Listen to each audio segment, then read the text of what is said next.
മാവിലെ ന്യൂസിലേക്ക് എല്ലാവർക്കും സ്വാഗതം. പ്രധാന വാർത്തകൾ വായിക്കുന്നു ആർ സജി. മറ്റമടക്ക് 2 യുവാക്കൾ മാവിലെറിഞ്ഞു. അതിന്റെ കൂടുതൽ ദൃശ്യങ്ങൾ മാവിൽ ന്യൂസിൽ ലഭിച്ചിട്ടുണ്ട്. നമ്മുടെ റിപ്പോർട്ടർ സ്ഥലത്തുണ്ട്.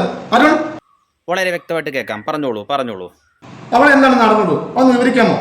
സജി, ഇന്നലെ ഏകദേശം ഉച്ചയ്ക്ക് ശേഷമാണ് സംഭവം ഉണ്ടായത്. പ്രത്യേകിച്ച് നാട്ടിൽ പണിയൊന്നുമില്ലാത്ത 2 ചെറുപ്പക്കാരാണ് ഇതിന് പിന്നിൽ. ദൃശ്യത്തിൽ കാണുന്ന പോലെ ചുവന്ന ടീഷർട്ട് ഇട്ട ഈ വ്യക്തിയാണ് കല്ലെറിയാൻ മുന്നിട്ട് നിന്നിട്ടുള്ളത്. എനിക്ക് തോന്നുന്നു അദ്ദേഹത്തെ കണ്ടിട്ട് ഇൻ ഹരിഹർ നഗറിലെ തോമസ് കുട്ടിയുടെ ലുക്കുണ്ട്, മറ്റേയാൾക്ക് ഏതാണ്ട് അപ്പുക്കുട്ടൻ്റെ ലുക്കുമുണ്ട്. ആരൊക്കെയാണ് മാവിലെറിഞ്ഞത്? എത്ര മാവുകൾക്ക് പരിക്കുണ്ട്? സജി, 2 ആളും പക്ഷേ എറിയുന്നുണ്ടായിരുന്നില്ല. ഇദ്ദേഹം മാത്രമാണ് കല്ലെറിയുന്നത്. അതായത് ഈ ചുവപ്പ് ടീഷർട്ട് ഇട്ട വ്യക്തി.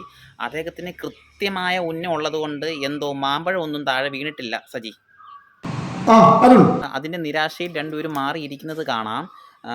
പക്ഷേ സജി, ഇതിൻ്റെ ആദ്യത്തെ ഒരു വിഷ്വൽ എടുത്ത് പരിശോധിച്ച് നോക്കിക്കഴിഞ്ഞാൽ 2 ആളും എന്തോ പ്ലാൻ ചെയ്യുന്നുണ്ടായിരുന്നു.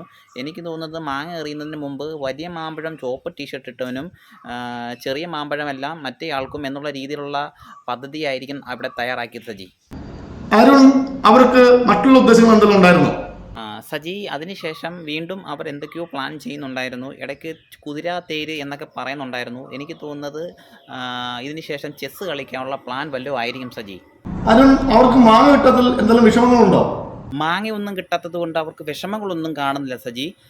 എനിക്ക് തോന്നുന്നത് മാവ് വരെ ഉമ്മാരെ ശപിച്ച് കാണും. കാര്യം ഒരേറ് പോലും കൊണ്ടിട്ടില്ലല്ലോ. ഓക്കെ അരുൺ, വളരെ നന്ദിയുണ്ട്. Thank you Saji, thank you.